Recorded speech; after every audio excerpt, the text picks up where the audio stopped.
భారతదేశ విదేశాంగ నీతి ప్రపంచవ్యాప్తంగా ప్రశంసలు అందుకుంటోంది.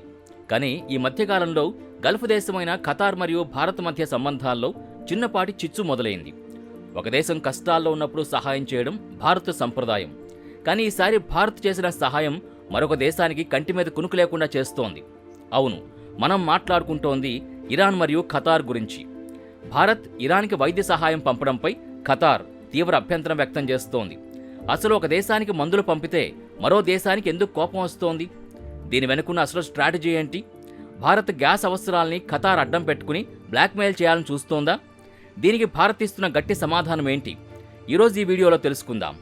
ఫ్రెండ్స్, ప్రస్తుతం మిడిల్ ఈస్ట్ యుద్ధంతో రగిలిపోతోంది. ఇటు ఇస్రాయెల్ హమాస్ యుద్ధం, అటు ఇరాన్ ఇస్రాయెల్ మధ్య క్షిపణి దాడులతో వాతావరణం వేడెక్కింది. ఇలాంటి క్లిష్ట పరిస్థితుల్లో ఇరాన్లో ఆరోగ్య వ్యవస్థ అతలాకుతలమైంది. ఆస్పత్రుల్లో మందుల కొరత 30-40% వరకు పెరిగిపోయింది. సామాన్య ప్రజలు ప్రాణాలు కోల్పోతున్నారు. ఇలాంటి సమయంలో ప్రపంచ రాజకీయాల కంటే మానవత్వానికే పెద్దపీట వేసే భారత్ ఇరాన్కు భారీ స్థాయిలో మందులు మరియు ప్రాణరక్షక పరికరాలు పంపింది. ఇరాన్ ప్రభుత్వం మరియు అక్కడి రెడ్ క్రిసెంట్ సొసైటీ భారత్ చేసిన ఈ సహాయానికి ధన్యవాదాలు తెలిపాయి. కానీ ఈ వార్త ఖతార్కి చేరగానే అక్కడి పాలకులు అసహనం వ్యక్తం చేశారు. ఖతార్ విదేశాంగ మంత్రి ఒక ప్రకటన చేస్తూ ఇలాంటి సమయంలో ఇరాన్కి సహాయం చేయడం ప్రాంతీయ సమతుల్యతను దెబ్బతీస్తుంది అని అన్నారు. అంటే భారత్ ఇరాన్కి మందులు పంపకూడదని ఖతార్ పరోక్షంగా హెచ్చరించింది. ఫ్రెండ్స్, ఖతార్ ఎందుకు ఇంతగా భగ్గుమంటోంది? దీని వెనుక ఒక బలమైన కారణం ఉంది. ఇటీవల ఖతార్లోని అత్యంత కీలకమైన రాస్ లఫాన్ ఇండస్ట్రియల్ సిటీపై ఒక రహస్య దాడి జరిగింది. ఇది మామూలు ప్రదేశం కాదు. ప్రపంచంలోనే అతిపెద్ద ఎల్ఎన్జీ హబ్ ఇది. ఇక్కడి నుంచే ఖతార్ ప్రపంచ దేశాలకు గ్యాస్ పంపిస్తుంది. ఈ దాడి వల్ల ఖతార్ గ్యాస్ ఉత్పత్తి 17% పడిపోయింది. బిలియన్ల డాలర్ల ఆర్థిక నష్టం వాటిల్లింది. ఖతార్ అనుమానం ఏంటంటే ఈ దాడి వెనుక ఇరాన్ మద్దతున్న గ్రూపులున్నాయని. ఒకవైపు తన ఆర్థిక మూలాల్ని దెబ్బతీస్తున్న ఇరాన్కి తన చిరకాల మిత్రదేశమైన భారత్ సహాయం చేయడం ఖతార్కి మింగుడు పడ్డం లేదు. అందుకే ఇది కేవలం మానవతా సహాయం కాదని, ఇరాన్కి భారత్ మద్దతిస్తోందని ఖతార్ భావిస్తోంది. ఖతార్ ఇప్పుడు భారత్ని ఇరుకుని పెట్టాలని చూస్తున్న అస్త్రం ఏంటంటే న్యాచురల్ గ్యాస్. ఫ్రెండ్స్, గణాంకాల్ని గమనిస్తే మీకు అసలు విషయం అర్థమవుతుంది. భారత్ తన మొత్తం గ్యాస్ అవసరాల్లో సుమారు 40% దిగుమతి చేసుకుంటుంది. ఆ దిగుమతి చేసుకునే గ్యాస్లో ఏకంగా 47% కేవలం ఖతార్ నుంచే వస్తుంది. అంటే మన వంటిళ్లలో వెలిగే గ్యాస్ స్టవ్ల నుంచి పరిశ్రమల వరకు ఖతార్ గ్యాస్ పాత్ర చాలా ఉంది. ఖతార్ ఇప్పుడు పరోక్షంగా భారత్కి ఓ సందేశం పంపుతోంది. మీరు ఇరాన్కి సహాయం చేస్తే మేము మీ గ్యాస్ సప్లై విషయంలో కఠినంగా వ్యవహరించాల్సి వస్తుంది అని. ఇది ఒక రకమైన దౌత్యపరమైన బెదిరింపు. కానీ నేటి నయా భారత్ ఇలాంటి బెదిరింపులకి భయపడుతుందా? ఖచ్చితంగా లేదు. ఖతార్ బెదిరింపుల్ని భారత్ ఏమాత్రం పట్టించుకోకపోవడానికి కారణం ప్రధాని మోదీ ప్రభుత్వం గత కొన్ని సంవత్సరాలుగా అనుసరిస్తున్న డైవర్సిఫికేషన్ స్ట్రాటజీ. భారత విదేశాంగ శాఖ మరియు పెట్రోలియం శాఖాధికారులు ఇప్పటికే స్పష్టం చేశారు, మాకు గ్యాస్ కోసం ఒకే దేశంపై ఆధారపడాల్సిన అవసరం లేదు. భారత్ ఇప్పుడు ఖతార్కు ప్రత్యామ్నాయంగా ఈ దేశాలతో ఒప్పందాలు చేసుకుంది. యుఏఈ నుంచి భారత్ భారీగా గ్యాస్ దిగుమతుల్ని పెంచుతోంది. అమెరికా ఇప్పుడు భారత్కు అతిపెద్ద ఎల్ఎన్జీ సరఫరాదారుగా మారుతోంది. భారత్ దిగుమతుల్లో అమెరికా వాటా 7-10% పెరిగింది. ఆస్ట్రేలియా నుంచి కూడా 10-15% గ్యాస్ భారత్కు వస్తోంది. ఒమాన్ నుంచి సుమారు 8% గ్యాస్ దిగుమతి అవుతోంది. రష్యా నుంచి ప్రస్తుతానికి తక్కువగా ఉన్నప్పటికీ భవిష్యత్తులో దీన్ని పెంచే అవకాశాలున్నాయి. అంటే ఖతార్ ఒకవేళ గ్యాస్ ఆపేసినా భారత్ తన అవసరాలు తీర్చుకోవడానికి ఇతర దేశాలకు సిద్ధంగా ఉన్నాయి. ఖతార్కి భారత్ ఒక అతిపెద్ద కస్టమర్. భారత్ గనుక ఖతార్ నుంచి కొనడం ఆపేస్తే నష్టపోయేది ఖతార్ ఆర్థిక వ్యవస్థే కానీ భారత్ కాదు. ఖతార్ భారత్ని ఎందుకు పూర్తిగా దూరం చేసుకోలేదో మీకు తెలుసా? దానికి కారణం అక్కడ నివసిస్తున్న 8 లక్షల మంది భారతీయులు. ఖతార్ మొత్తం జనాభాలో భారతీయుల వాటా చాలా పెద్దది. అక్కడి ఆసుపత్రులు, ఐటీ కంపెనీలు, నిర్మాణాలు, ఇలా ప్రతి రంగంలో భారతీయులున్నారు. ఒకవేళ భారత్ మరియు ఖతార్ మధ్య సంబంధాలు దెబ్బతింటే ఆ 8 లక్షల మంది కార్మికుల భవిష్యత్తు ప్రశ్నార్థకమవుతుంది.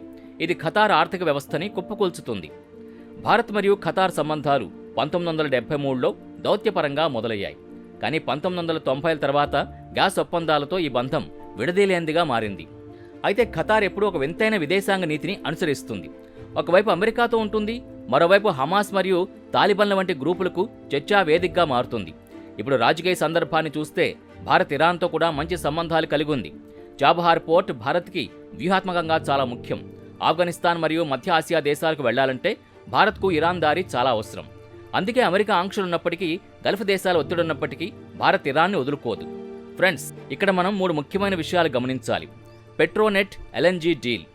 ఫిబ్రవరి 2024లో భారత్కు చెందిన పెట్రోనెట్ ఎల్ఎన్జీ ఖతార్తో మరో 20 ఏళ్ల పాటు గ్యాస్ సరఫరా కోసం ఒప్పందాన్ని పొడిగించింది. ఏడాదికి 7.5 మిలియన్ టన్నుల గ్యాస్ దిగుమతి చేసుకోవడం దీని లక్ష్యం. అంటే భారత్ సంబంధాన్ని కాపాడుకోవాలని చూస్తోంది, కానీ తన ఆత్మగౌరవాన్ని తాకట్టు పెట్టదు. IMEC corridor India Middle East Europe economic కారిడార్లో ఖతార్ భాగస్వామి కాదు. ఇది ఖతార్కు కొంత అసూయ కలిగిస్తోంది. యుఏఈ, సౌదీ అరేబియా భారత్కు దగ్గరవుతుంటే ఖతార్ ఒంటరి అవుతామేమో అన్న భయం అక్కడ కనిపిస్తోంది. Bharat front to all policy. Russia Ukraine యుద్ధంలో రష్యా నుంచి చమురు కొన్నట్టే ఇరాన్ ఇస్రాయెల్ వివాదంలో ఇరాన్కి వైద్య సహాయం అందిస్తూనే ఇస్రాయెల్తో రక్షణ సంబంధాలు భారత్ కొనసాగిస్తోంది. ఇది భారత్ యొక్క స్ట్రాటజిక్ ఎటానమీ. ఖతార్ విదేశాంగ మంత్రి ఘాటుగా స్పందించినప్పటికీ భారత విదేశాంగ మంత్రిత్వ శాఖ ఇప్పటివరకు ఎటువంటి అధికారిక ఆగ్రహాన్ని వ్యక్తం చేయలేదు. ఇది బలహీనత కాదు, ఇది ఒక పెద్ద వ్యూహం. భారత్ ఎప్పుడూ అనవసరమైన మాటల యుద్ధానికి దిగదు. సరైన సమయంలో సరైన చర్యల ద్వారా సమాధానం చెబుతుంది. ఖతార్ తన గ్యాస్ సరఫరాని ఆయుధంగా వాడాలని చూస్తే భారత్ తన మార్కెట్ పవర్ని చూపిస్తుంది. ఫ్రెండ్స్, చివరిగా మనం అర్థం చేసుకోవాల్సింది ఏంటంటే గ్లోబల్ పాలిటిక్స్లో శాశ్వత శత్రువులు, శాశ్వత మిత్రులు ఉండరు. కేవలం శాశ్వత ప్రయోజనాలు మాత్రమే ఉంటాయి. భారత్ ఇరాన్కి సహాయం చేయడం ద్వారా తన మానవత్వాన్ని చాటుకుంది. దాన్ని రాజకీయం చేయాలని ఖతార్ చూడడం దురదృష్టకరం. ఖతార్ గుర్తించాల్సిన విషయం ఏంటంటే భారత్ ఇప్పుడు 1990ల నాటి భారత్ కాదు. మన దగ్గర ప్రత్యామ్నాయాలున్నాయి. మన దగ్గర ఆర్థిక శక్తి ఉంది. నమ్మకమైన స్నేహితుడిగా ఉంటే భారత్ ప్రాణమిస్తుంది. కానీ స్థాయి దాడి ప్రవర్తిస్తే తగిన రీతిలో బుద్ధి చెబుతుంది. ఖతార్ ఒక ముఖ్యమైన విషయం మర్చిపోతోంది. భారత్ ఇప్పుడు కేవలం ఒక వస్తువును కొనే కస్టమర్ మాత్రమే కాదు. భారత్ ప్రపంచంలోనే అత్యంత వేగంగా ఎదుగుతున్న ఆర్థిక శక్తి. ఖతార్ తన గ్యాస్ సరఫరాని అడ్డం పెట్టుకుని భారత్ని ఒత్తిడి చేయాలి అనుకోవడం ఒక పెద్ద పొరపాటు. ఎందుకంటే గతంలో రష్యా ఉక్రెయిన్ యుద్ధం సమయంలో పాశ్చాత్య దేశాల నుంచి ఎంత ఒత్తిడొచ్చినా భారత్ తన జాతీయ ప్రయోజనాలకే ప్రాధాన్యత ఇచ్చింది. అదేవిధంగా ఇప్పుడు ఖతార్ బెదిరింపులకు కూడా భారత్ తల వంచే ప్రసక్తే లేదు. భారత్ తన విదేశాంగ నీతిలో వసుధైవ కుటుంబకం అనే సూత్రాన్ని పాటిస్తుంది. అంటే ప్రపంచం మొత్తం ఒకే కుటుంబం అని. అందుకే ఇరాన్ కష్టాల్లో ఉన్నప్పుడు మానవత్వంతో సహాయం చేసింది. ఒకవేళ ఇదే పరిస్థితి రేపు ఖతార్కు వచ్చినా భారత్ ఖచ్చితంగా సహాయం చేస్తుంది. దీన్నే న్యూట్రల్ పాలిటిక్స్ అంటారు. ఖతార్ ఎందుకు ఇంతగా భయపడుతోంది అంటే మధ్యప్రాచ్యంలో మారుతున్న సమీకరణాలు చూసి. అబ్రహం ఒప్పందాల తర్వాత ఇస్రాయెల్ మరియు అరబ్ దేశాల మధ్య సంబంధాలు మెరుగుపడుతున్నాయి. మరోవైపు సౌదీ అరేబియా మరియు ఇరాన్ కూడా చైనా మధ్యవర్తిత్వంతో దగ్గరవుతున్నాయి. ఇలాంటి సమయంలో ఖతార్ తన పట్టు కోల్పోతానేమో అన్న ఆందోళనలో ఉంది. అందుకే భారత్ వంటి శక్తివంతమైన దేశాన్ని తన దారిలోకి తెచ్చుకోవాలని చూస్తోంది.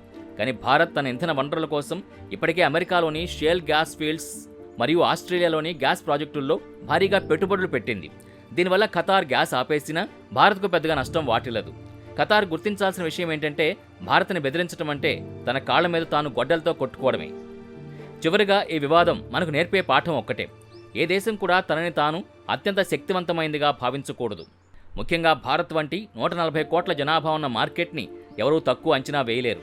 గ్యాస్ సరఫరాని ఆయుధంగా వాడాలని చూస్తే దానికి ప్రతిగా భారత్ కూడా ఇతర ఆర్థిక చర్యలు తీసుకోగలదు. ఈ మొత్తం స్టోరీ విన్నాక మీకు ఒకటి అర్థమై ఉంటుంది. నేటి భారత్ ఎవరికీ భయపడదు, ఎవరికీ అన్యాయం చేయదు. కానీ తన ఆత్మగౌరవాన్ని దెబ్బతీస్తే మాత్రం వదిలిపెట్టదు. ఈ మొత్తం విషయంలో మీ అభిప్రాయం ఏంటి? మానవత్వం పేరుతో భారత్ ఇరాన్కు చేసిన సహాయం సరైందేనా? ఖతార్ చేస్తున్న బెదిరింపులకి భారత్ ఎలా స్పందించాలి? కింద కామెంట్ సెక్షన్లో తెలియచేయండి.